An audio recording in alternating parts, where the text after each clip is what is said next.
Everyone, and I'll start. Hi, Elaine. Good to see you. And I'll just start talking and just to welcome everyone. It is from Dublin, the Italian Cultural Institute in Dublin. My name is Renata Sperandio. I will change the name under my image here. And this is the final event of a series that started back in November, dedicated to maps, borders, and territories. And it started with a question on the border we all experience in Ireland. And it went through several ideas and several interpretations of what borders, territories, mean. But in fact, the whole idea started perhaps talking with Achille Vazzi a few years ago when he gave a lecture at another Italian cultural institute about, in fact, confini. It was borders, the theme of his lecture at that time.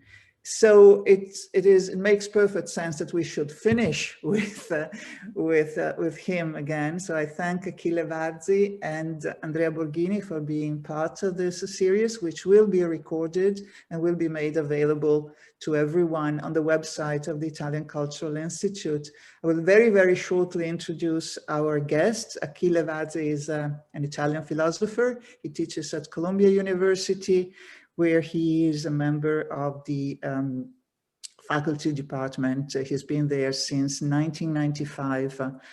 He has written scholarly books and articles, but I would like to remember him also for his books dedicated even to children or to the entertaining aspects of philosophy.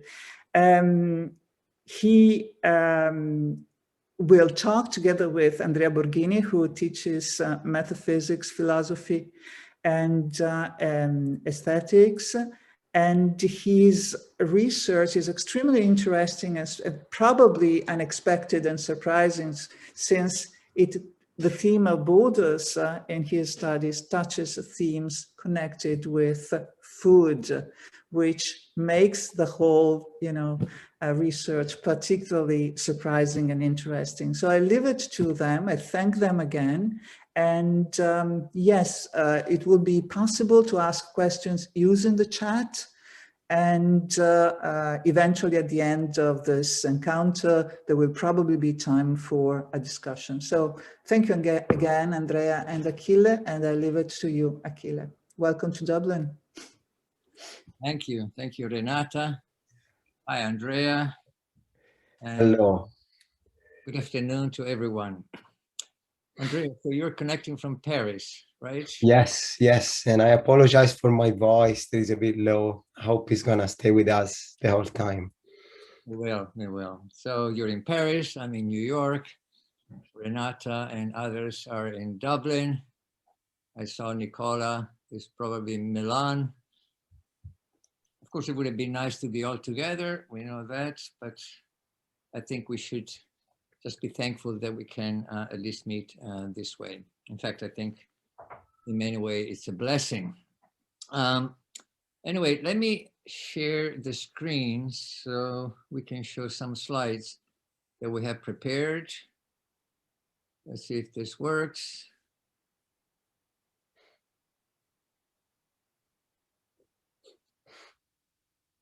Good.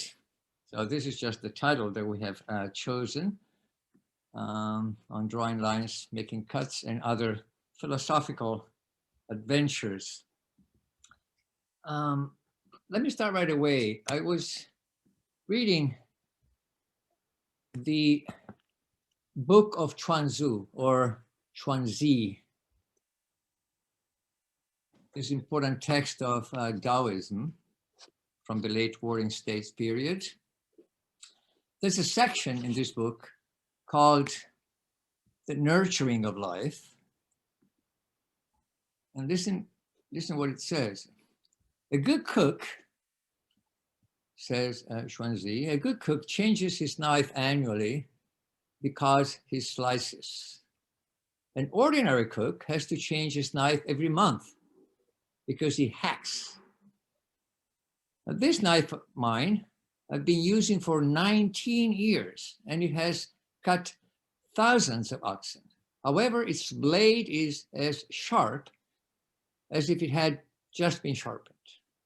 Very gently, I always move the knife until there is a parting and the flesh falls apart like a lump of earth falling to the ground. Isn't that nice? Yeah, well, I think that's yeah, that's interesting. It's similar, I think, to what Plato, famously says in the Phaedrus. There we have this famous passage. The goal of the method of division is to be able to cut up each kind according to its species along its natural joints, and to try not to splinter any part as a bad butcher might do. So this is remarkable, isn't it? East and West, we have the same idea here. There are boundaries, joints of reality. And it's even more remarkable if we think that Zhuangzi and Plato were almost contemporaries. Both were writing around the 4th, 5th century before Christ. Yes, strictly speaking, of course, Zhuangzi is talking about the joints of things, animals, whereas Plato is talking about the natural joints of kinds, which is to say not individual animals, but entire species, right? Yeah, but in the end, I mean, isn't that, you could also think it's the same thing, so much so that Plato uses actually the same butcher metaphor. Yeah, I guess it is the same thing. In both cases, common image, the natural joints along which a good butcher is supposed to cut the beast is, of course, a metaphor, or is meant as a metaphor for the general important idea that the world we live in, the world out there, has a certain structure, like an animal, a structure that comes pre-organized in parts and species, right? Is that the idea, Andrea? Yeah, I mean, I think for many, that's the idea of, it's the task of a philosophical inquiry, and, broadly conceived also of scientific inquiries. It's to identify those boundaries, to analyze them, to classify the things that fall, within those boundaries according to the way the things really are, as opposed to any sort of arbitrary convention. Right. Though, of course, it's an open question. I think a big open question for philosophers and for scientists alike, whether this idea holds water. After all, not all good butchers cut the beast the same way. Have you ever noticed how the so-called butcher charts or butcher maps, those that we used to see, hanging on the walls in those butcher shops, change from culture to culture? So this is what I have in mind. These charts really can differ depending on where you are. So for instance, this is the UK, the typical UK butcher chart. This is Germany and the USA. These charts change from place to place, even though with some degree of approximation, we often find them divided by country. This is South Korea. I couldn't find the exact same shape, but, and this is Japan. Yeah. So if you are a realist, as a philosopher, you'd say that only one of these charts, or better, at most one of these charts, is correct, whereas an anti-realist would say that they're all fine. That for an anti-realist, reality doesn't really have any structure, right? It is we who draw the boundaries, and we draw the boundaries that we find most appropriate depending on our needs.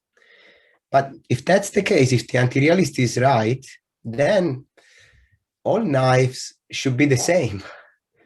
But Johansi also is very clear when he says that only a good butcher can count on their knife because their knife is always sharp. Yes. So this is the big thing, the realist against the anti-realist. The realist who thinks that the world, the beast, has this objective structure, and the anti-realist who thinks that the structure is the result of our own organizing practices, our own projections, our own conventions. But the anti-realist can accept that, namely, and I mean practically as well as metaphorically. Not always all ways of drawing lines and cutting things are equally good. Not all conventions, not all knives, in this sense, not all conventions are equally good, right? No, indeed, not all the knives are the same. Indeed, we can, butcher knives actually change from place to place. Yeah, so for instance, here we see some knives, how even for cutting beef, how they change from just a few different places, countries. And for different kinds of food, even for tomatoes, something as simple as tomatoes, we find specialty knives depending on the regions. And as Zhuangzi remembers us, knives can also change from person to person too. Yeah, I can see. I won't show you the knife I use for my tomatoes. I use a regular knife, but you're right. That, however, means that there isn't a single way of cutting things. I mean, the uniqueness of the cut for the realist would depend on there being a particular way, a particular structure that we have to follow when we cut, but also a particular tool that we need to use in order to cut. Now, one interesting thing about those butcher maps or butcher charts that we saw earlier is that they are remarkably similar to geographic maps, where the lines correspond to the boundaries between adjacent political units. And also in geography, actually, we find, or we may wonder, actually, whether the standard distinction between natural boundaries or frontiers and artificial boundaries or frontiers holds water. This is actually the topic of the talk I gave years ago that Renata mentioned earlier. It was in Hamburg. So in geography, we find the very same kind of distinction, right? And the question is whether that distinction holds water. Yeah, I don't know if also back then you showed this picture of Austria and Australia. They have very similar. They have very similar, sounds, of course, but they're quite different. The boundaries of Austria, you could think that they're purely conventional. They have been drawn by some people out of a convention, a fiat. But instead, the boundaries of Australia, you could think that would be there even if human beings didn't exist. Yeah, convention or sometimes warfare, unfortunately. It's not just that people sit down and agree to draw the line somehow, as we know, and the example of Austria is certainly just as good as any other. As we know, sometimes the boundaries that we see, which have been drawn artificially, are the result of a long dramatic history. But yes, that's precisely, I appreciate the difference, and that's precisely the sense in which some politicians have exploited the realist idea that some boundaries, not all, but some boundaries are not up for grabs, so to speak, because they've been drawn not by our hands, again, by convention or warfare, but by the hands of nature, the hands of God, perhaps. Now, here my favorite reference is Lord Curzon of Kettleston.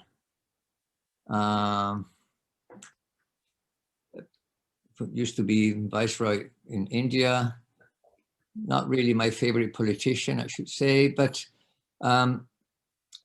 he once gave an important lecture, the Remains lecture in Oxford in 1907, devoted to the topic of boundaries or frontiers in the geographic and geopolitical world. And he made the point forcefully. So here's a quotation. He says right at the beginning, frontiers are the razor's edge on which hang suspended the modern issues of war or peace, of life or death to nations.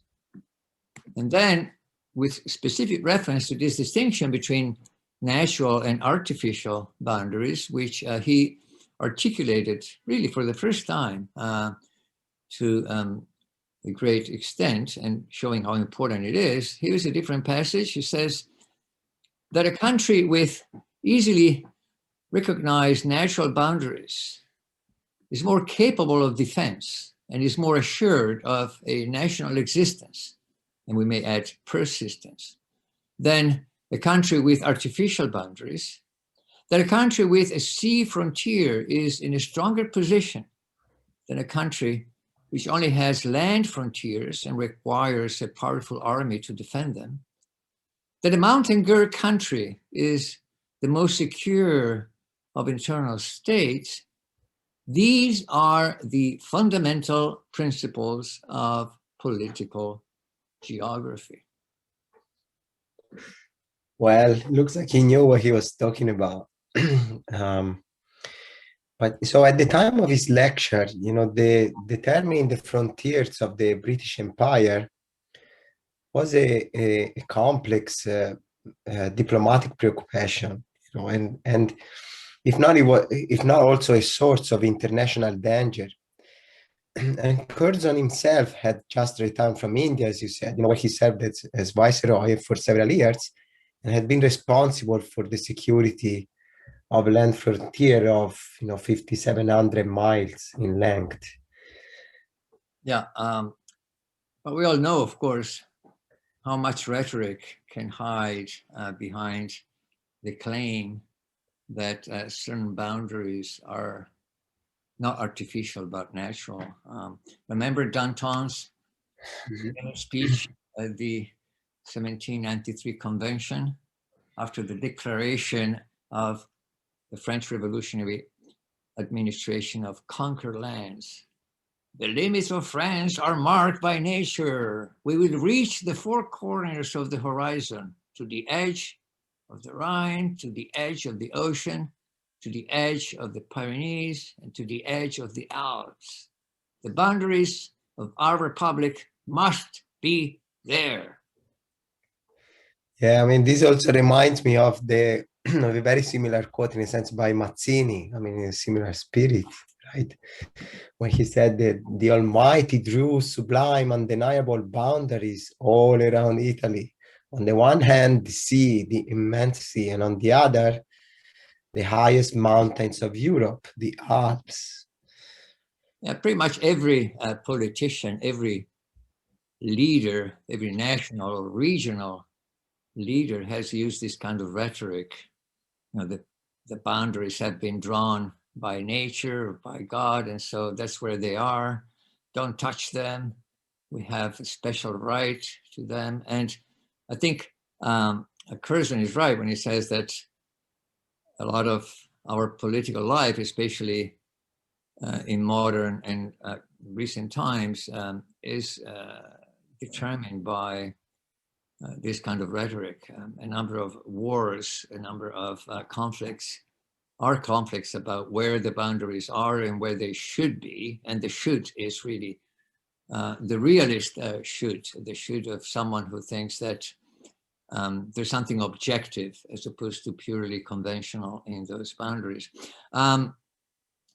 But Curzon himself, if I may add, at the end of his lecture, which is about, in the printed version, it's about 65 pages or so, but at the very end of his lecture, he noted how dangerous this practice is, how dangerous this rhetoric is.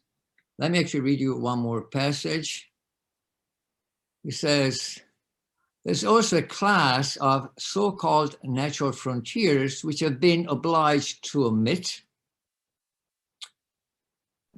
as possessing no valid claim to the title, namely those which are claimed by nations as natural on grounds of ambition, of expediency, or more often, sentiment. And then he adds, sadly, the attempt to realize frontiers of this type, i.e., to stamp as natural frontiers which natural are not, has been responsible for many of the wars and some of the most tragic vicissitudes in history. It's a pity that he only adds this at the very end, that he says, I've been obliged to omit, because I think this is really the big issue. This is the big part of the story. And I'm sure you agree, Andrea, that the point generalizes. And this is the sense in which we're now going to connect this little geographic detour to the big issue. The point generalizes. Our history is replete with horrible things that we've done and justified on such grounds. Slavery, Inquisition, ethnic cleansing or racism, genocides, holy wars, safaris. All of this stuff has been perpetrated by exploiting this rhetoric of some boundaries being natural, some things being against nature. We have perpetrated discriminations and massacres based on canons of our own choice, as though they reflected genuine objective distinctions. Okay. So, I mean, I think all of these points to something with which I agree, that we tend, of course, to abuse the distinction between natural and artificial boundaries. But I mean, I still wonder whether that means, that all boundaries are artificial, whether that's sufficient to grant that all boundaries are artificial, that there are no natural joints, no joints of the sort that Zhuangzi and Plato were talking about. Sure, okay, fair enough. If the issue is, are there any natural boundaries, that's a very different issue from the question, are the boundaries that are sold or presented as natural really natural? So I think that's fair enough. But let's go back to the kitchen, actually. Let's forget about the British Empire. Let's go and the world of geography. Let's go back to the kitchen. And let's forget the awful practice of butchery, if I may add. Take a piece of fruit, for instance. Is there a specific way in which we're supposed to cut it? Well, of course, I mean, oranges have an internal structure, that is actually dictated by their flowers. And so if you study the flower, then you study the so-called carpel, and then you can see the ways in which you want to open up an orange and maybe eat it, no? Yeah, but sometimes, of course, we ignore that structure altogether and slice them differently. So that's the way you're supposed to slice it, according to the putative internal structure. But, we can do it otherwise. And we sometimes prepare nice dishes that ignore the structure altogether or present it under a completely different picture. But anyway, what about other fruits? What about apples? Is there a correct way to cut an apple? A pear? A banana? Well, all right. So let's take potatoes. I think that could be a good example, because it's a hard example in a sense. So surely potatoes, you could tell me, they don't have an internal structure. Nonetheless, you must cut them in a certain way if you want to get French fries. I don't know if I know you actually like French fries, and when you, yeah, exactly. So that's the way to slice them, no? Yeah, but of course, you may cut differently if you want to get, I don't know, roast fries. So In fact, even French fries, sorry, roast potatoes, even French fries or fries more generally come in a variety of kinds. Look at this: shoestring, crinkle, steak, curly, wedge, waffle. All of these are French fries. So even French fries come in a variety of kinds. Yes, yes. So I agree with that. But perhaps, this is the point, that you can cut your fries any way you like, but each way of cutting them corresponds to a certain kind. Yeah, but I'm sure you agree, Andrea, that we're not talking about a natural kind, right? The distinction between shoestring fries and crinkle fries, for instance, is totally arbitrary, entirely cultural. It's a cultural distinction. Nature couldn't care less. Well, I don't know, but here we are, we're talking about cutting things and whether some ways are more natural than others. And then now we find ourselves discussing kinds and whether they're natural or arbitrary. Yeah, there you go. You're right.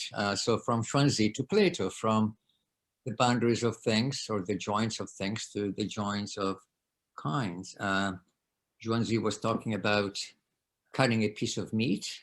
Plato was talking about division in kinds. Good.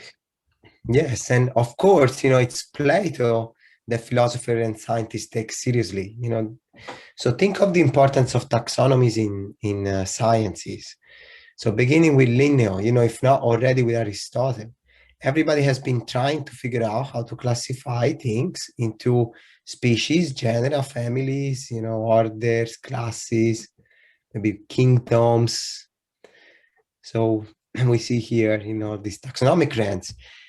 And surely there is a difference between these taxonomies and a wholly arbitrary zoological classification, such as the famous one described by Borges' Chinese encyclopedia, where he says in a certain Chinese encyclopedia entitled Celestial Empire of Benevolent Knowledge, animals are divided into A, belonging to the emperor, B, embalmed, C, tame, D, sucking pigs, E, sirens, F, fabulous, G, wild dogs, H, included in this classification, I, crazy acting, J, uncountable, K, drawn with a very fine camera brush, etc., etc. Okay, so you get the idea here that Yeah, there is a difference between a taxonomy such as this one, or for that matter, the totally arbitrary taxonomy of French fries that we saw earlier, on the one hand, and the taxonomies that scientists and perhaps philosophers have been trying to produce in the course of history. And I surely agree that there is a difference, but the question is, why or in what sense are scientific taxonomies better? Why? Is it because they track objective distinctions? Is it because they reflect these famous joints of reality, the structure in which reality itself is supposed to come pre-organized? Now, some philosophers have very good reasons to think that they don't, or rather that it isn't for that reason that the scientific taxonomies are better than the taxonomy of the celestial empire of benevolent knowledge. In science too, our parochial concerns, which is to say historical and cultural circumstances, practical interests, limitations, theoretical priorities and decisions, all of these factors tend to play a major role in the way we classify things. So since you quoted Borges, let me quote Catherine Elgin in her paper on natural science. She says, it would be remarkable if a taxonomy that draws a distinction between horses and zebras, where we do, align it all well with natural categories suitable for describing the cosmos as a whole, but indifferent to human faculties and ends. And it would be remarkable, let me add, also because, we've been around for a duration that is a hiccup in the history of this universe. And the very idea that we have managed in such a short time to come up with a taxonomy that tracks the structure of reality is a huge, enormous presumption, isn't it? Yeah, I mean, I can see that, but what do you make of interbreeding then? I mean, in this case, what do you make of interbreeding? Doesn't it seem to obey natural laws of Well, some sort? You know, it seems that animals don't cross the boundaries of their species. well, let me say, usually they don't, but not always. After all, there are horses and zebras, as Elgin points out, but there are also zorses and hebras. And those are the result of crossing the boundaries between horses and zebras. There are also, of course, as you know, tigers and ligers, and so on and so forth. All right, all right. But let's go back to the kitchen now a second, okay? And to our oranges, the potatoes. So, I mean, you must agree that that distinction between oranges and potatoes is not arbitrary. Yeah, I guess that's not entirely arbitrary. There seems to be a clear difference between oranges and tomatoes. But all right, since we're back in the kitchen, what about the higher order distinction between fruits and vegetables? Is there any objective criterion to determine whether something is a piece of fruit or a vegetable? What about tomatoes, for instance? Well, the question of tomatoes is it's a famous one. Technically, it was already settled by the U.S. Supreme Court in 1893, in the Nix versus Herden case. The sentence, in that sentence, he ruled that tomatoes were vegetables because the tariff act of 1883 that they were disputing was using tomato, the word tomato, not in the botanical sense, but rather in the culinary sense.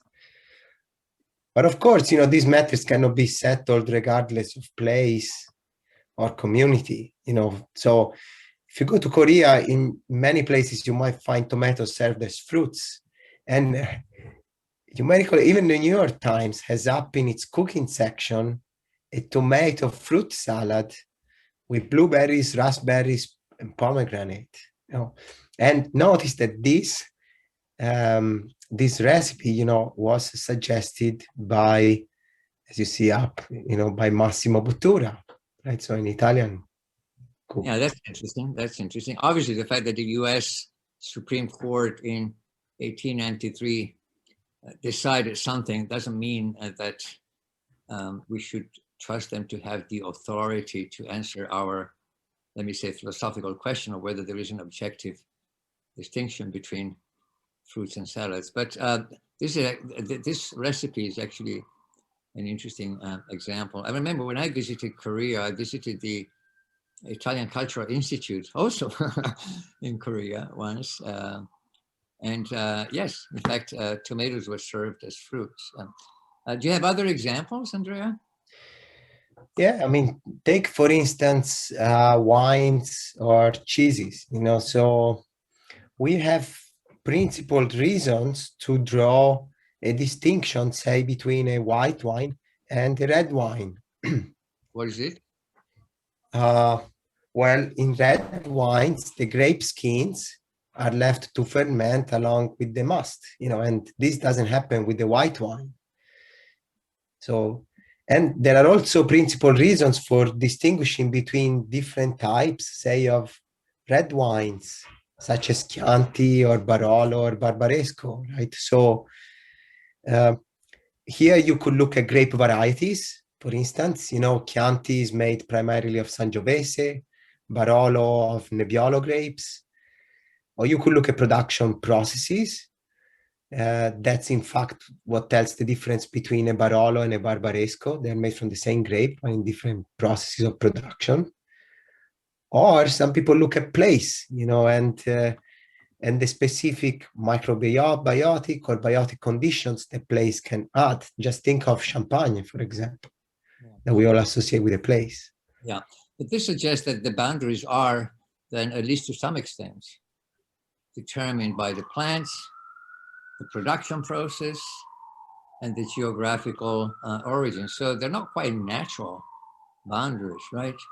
And I suppose the same is true when it comes to, for instance, excuse me, different kinds of cheese, say Fontina versus mozzarella or Emmental, or Grana Padano versus Parmigiano Reggiano, and so on and so forth. And we know that there are so many battles in this case.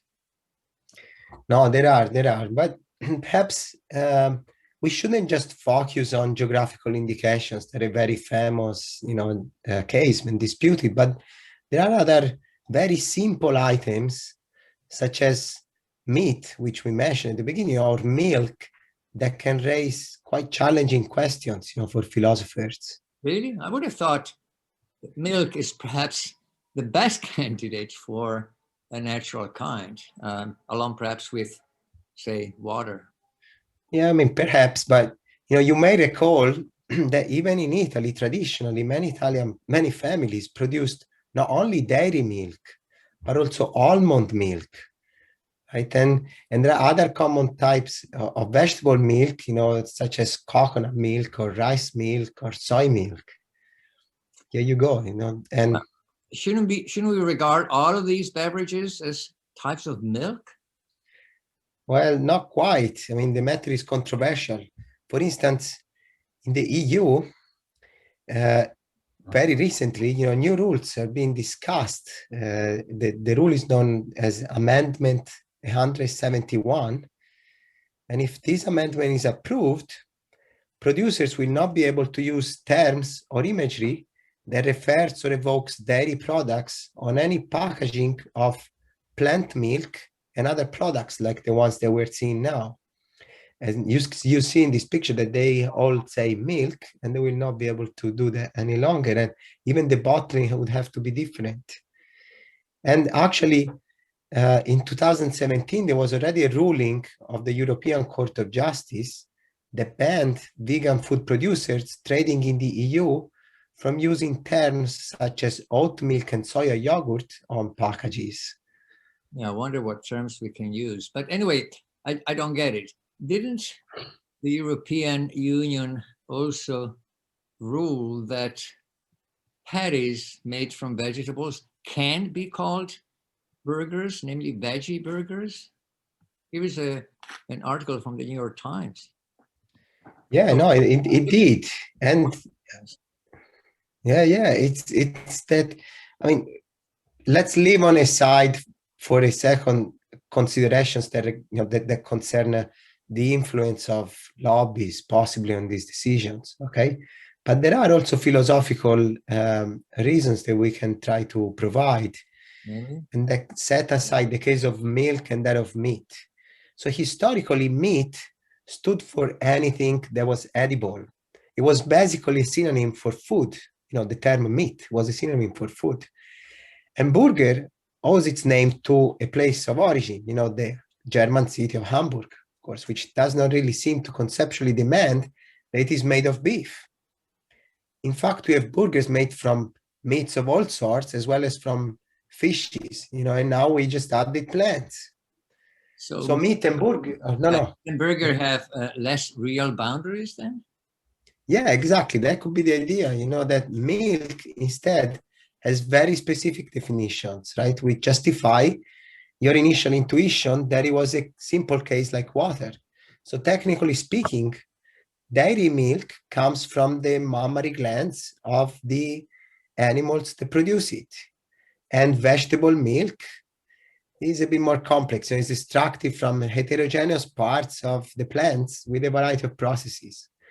But the matter is somewhat complicated, but it seems to be more simple than with milk. We can trace the origin, and so many countries such as the US, they have a different opinion than the EU on the divide between dairy milk and plant milk. But I think the distinction, the meat and milk are different cases. Okay, so a couple of things here. First of all,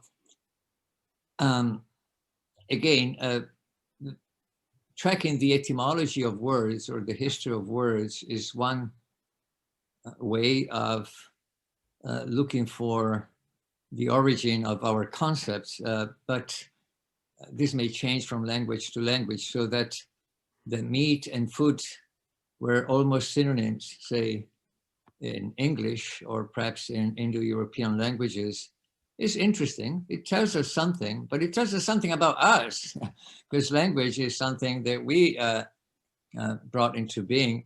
And even if it turned out that not only Indo-European languages, but that this is a general feature of human languages, it's interesting and important because it tells us something about human beings. I wonder whether mosquitoes, elephants, or aliens would, of course, feel the same. But the second point here is that it's interesting, of course, that political organizations, here we're talking about the European Union and the US because we know them better than others, but in general, it's clear that today such organizations have to reach a decision and have to regulate the use of such words precisely because words, of course, mean a lot, precisely because by using a certain word, we convey a certain message. And for example, grouping things under a common term suggests that they belong to the same kind, whereas drawing a distinction suggests that they belong to different kinds. And when it comes to lobbies, you were right in saying, let's put lobbies on the side. But of course, they are a major subject and major actor here. When it comes to lobbies and economic interest and so on, all of this becomes incredibly important. And I was wondering also how you feel about these issues when it comes to other important distinctions and decisions that we have to make, for example, about being vegetarian or being vegan. Okay, let's say the distinction between an orange and an apple is objective, but we saw that the distinction between vegetables and fruit may not be as objective, or at least there are different criteria which we could adopt, and each of them will deliver a different line. But one wonders then about high order distinctions, such as the distinction between, for example, meat and fish, which has been sometimes used to justify partial vegetarianism, or for that matter, the distinction between products that do have their origin in the exploitation of animals and those that do not, et cetera, et cetera. So these are, of course, huge issues. And we see, once again, that seen then from the perspective of the traditional debate between realism and anti-realism, of course, is going to offer, I think, at least some, let me say, food for thought. What do you think? No, I agree. I mean, I think you're outlining the reasons why, first of all, I work in this area, and then... Tell us more about your work in this area. No, I mean, it's precisely on this. And one of the big issues is concerns the negotiation, how do we negotiate these concepts between etymology, between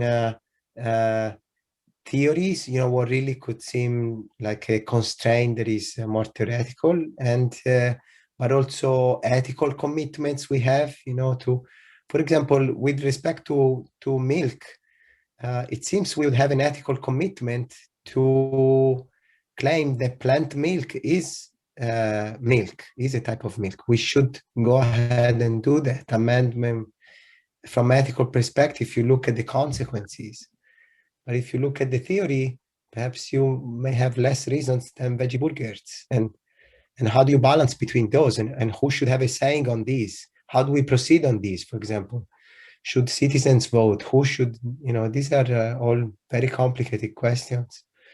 They're complicated because you're right in bringing in ethical considerations and perhaps more generally political considerations, not in the sense of technical administrative politics, but in the sense of, you know, politics with the capital P. But of course, again, that's tricky. I mean, I agree that it is ethical considerations that would determine how we feel about certain distinctions and, in the end of the day, what kind of food we eat, for example. But ethics itself is caught between the natural versus artificial boundary distinction. This is, again, something that goes all the way back to Plato, the Euthyphros dilemma. Are things ethically good in some objective sense, or is the distinction between good and bad, again, itself a matter of, say, social conventions or agreement? So when you say, and I agree, that it is for ethical reasons that we need to address these issues and make decisions for the best, there is in the background, of course, a general concern about what is the foundation of these ethical reasons. Let me give you one more example. Think of so-called genetically modified organisms. All right, so you put, I don't know, the tail of a mouse on the back of another animal, I don't know, a bird, something like that, right? And we say, this is awful, this is terrible, this is scientists playing gods, they're doing something unacceptable. Good, I agree, it's unacceptable stuff. But the question is, for a realist, this is unacceptable because it goes against nature. For the anti-realist, this is unacceptable for reasons that have nothing to do with going against nature, but rather for political reasons, for ethical reasons, for reasons that belong to our living together in a community and trying to live in a good way. If we accept the realist reason for saying that genetically modified organisms are bad, namely that that's because they go against nature, then I'm sorry, but the step is short from this kind of case to the case where you say, for instance, that homosexual relations are against nature. So if we don't like genetically modified organisms for ethical reasons, I think, I'm an anti-realist here, of course, I think we have to come up with a way of cashing out this ethical dimension that is not itself betraying a realist commitment to there being things that are according to nature and there being things that are against nature. Otherwise, the famous passage from the end of Curzon's book would apply. We have done awful things on the basis of that. And the same applies as we go from genetically modified organisms to, I don't know, genetically modified food. And I'm sure you have a lot to say about that. So I'm against about all sorts of horrible stuff we see in supermarkets. But I don't want to be against them because they are against nature or because they're not natural. I want to be against them because the industry is terrible and because of the way they treat animals and, for that matter, plants and so on and so forth. So how do you feel about this? Well, in general, I would agree with that. I think the real difficulty, however, is to find what can form the basis of a sound ethical perspective, and whose ethical perspectives we are taking into account when we try to make decisions about these. So there are a lot of questions about foods before we mentioned even geographical indications, where geographical indications affect a lot of people, people that are represented, whose identity is represented by the geographical indication. But these people are never part of the decisional process. And so even with genetically modified foods, you could wonder who partakes in deciding, how to proceed with them. And these are very complex procedures. We see also with the EU, that is really complicated the way in which the mechanism unfolds. And then you have the very different decisions between the EU and the US. And for instance, and then these things matter also internationally, and for the production. So I think not many, very few philosophers have worked on this, even political philosophers. And we certainly have, I think, the need for people to reflect on this from a principled point of view, that goes, even if you put on a side a strong realism, but that reflects on what could be solid reasons or a solid procedure. Because then one thing is the end, the other is the procedure, you know. So let's put it this way: we do need to install a number of traffic lights here and there, and to say this is a one-way street, this is a two-way street, etc. Because without these elements, traffic will be a chaos, our life will be a mess. So we do need to draw boundaries and to make decisions, and we do need to say that some things are good and some things are bad, etc., etc. There is no question that we need boundaries, and there's no question that this need is, so to speak, a fundamental need insofar as we live in larger communities. But the question is, who makes the decisions? Who decides where to put the traffic lights, so to speak? Who decides where to draw the line here and there? And you're absolutely right that this is a big aspect of the question. I mean, we see it today with all these lockdowns and all these decisions on how to deal with the terrible tragedy all around us. And by the way, that's another case where boundaries have been playing a major role, unfortunately. Not only the boundaries between you and me, you know, 135 centimeters distance, etc., etc. Not only the boundary between me and the rest wearing a mask, but more generally the boundary between inside and outside. You know, the virus is something that supposedly crosses the boundary without getting the green light, and still they do it. So it's all a matter of crossing boundaries there as well. But never mind. We saw with regard to lockdowns, for instance, how important these decisions are and how big the responsibility of those who are in charge is. And sometimes we wonder whether there is any way of contributing to this decisional process. I mean, our political life is organized in a certain way. We ask some people to do things for us, right? To be the experts who take responsibility. The point is, if a traffic light works awfully, so if as a result of putting a traffic light, traffic doesn't improve, but it gets worse, then, as Locke told us, then we can go back to our, as it were, experts or politicians or the people in charge and say, wait a second, this is not working. But it's not that it's not working because it didn't track the natural joints of reality. It's not working simply in the sense that people are bumping against each other. Their cars are having accidents. And so we try to come up with a different way of organizing things. So that would be my view about this. But look, I know this is very complicated. This is huge. We're probably reaching the limit. Yes, we have reached the limit of our lecture, the time limit.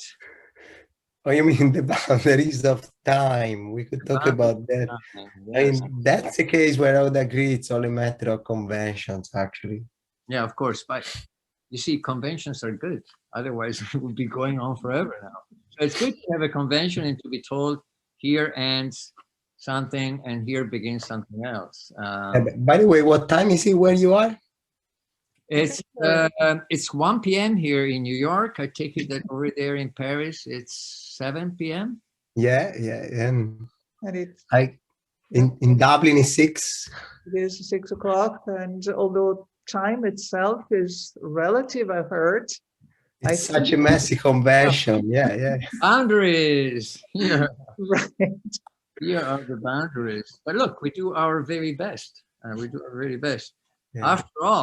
After all, the rotation of the Earth, which is responsible for this mess, 7 p.m., 1 p.m., 6 p.m., etc.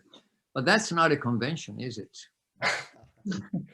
Okay, let's stop here. Okay, and thank you. All right, thank you. Here is a good boundary that's been taken down and that people now just walk over. That's Berlin. Thank you all.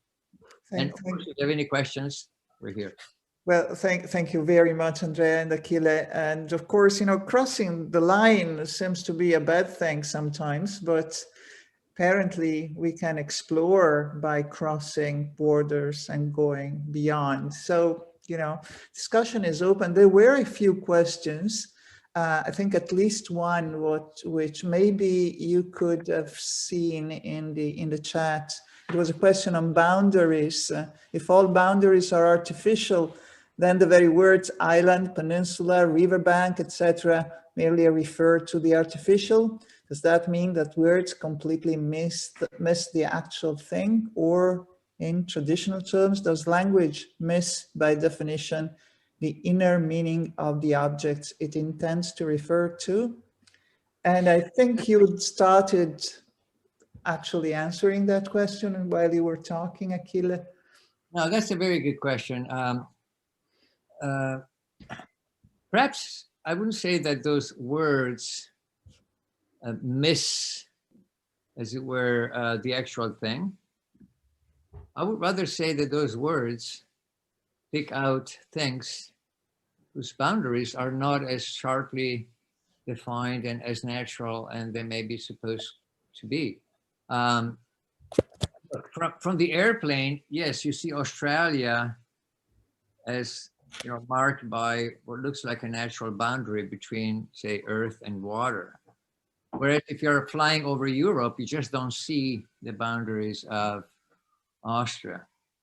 So island seems to pick out something which is, as it were, objective. But then you know very well that once you go down, forget about the airplane, just go down gradually, and then you go right there where at the seashore.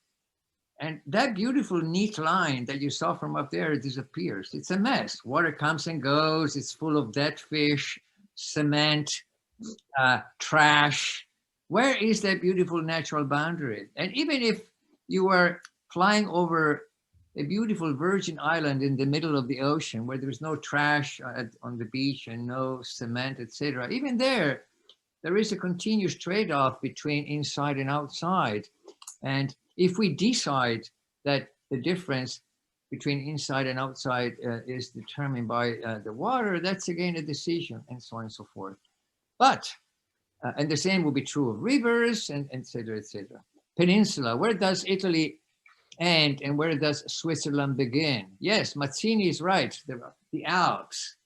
But of course, the Alps, when you go there, they're not a beautiful line. And as you probably know, as recently as, I think, 2011, so 9 years ago, Italy and Switzerland had to have a special meeting to determine where on heck the boundary between Italy and Switzerland is, given that the Alps, it's glaciers up there, they melt, and the line moves, and there is a rock erosion.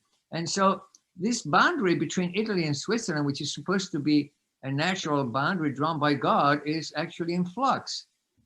And we need to decide which particular rocks belong to Switzerland and which ones belong to Italy, and so on and so forth. So all of these words preserve their meaning, if we like. Island will mean island, but it doesn't follow that an island is, as it were, given to us with boundaries that are precise, independently of a number of conventions. And by the way, you may be familiar with that famous article that was the beginning of the literature on fractals in math.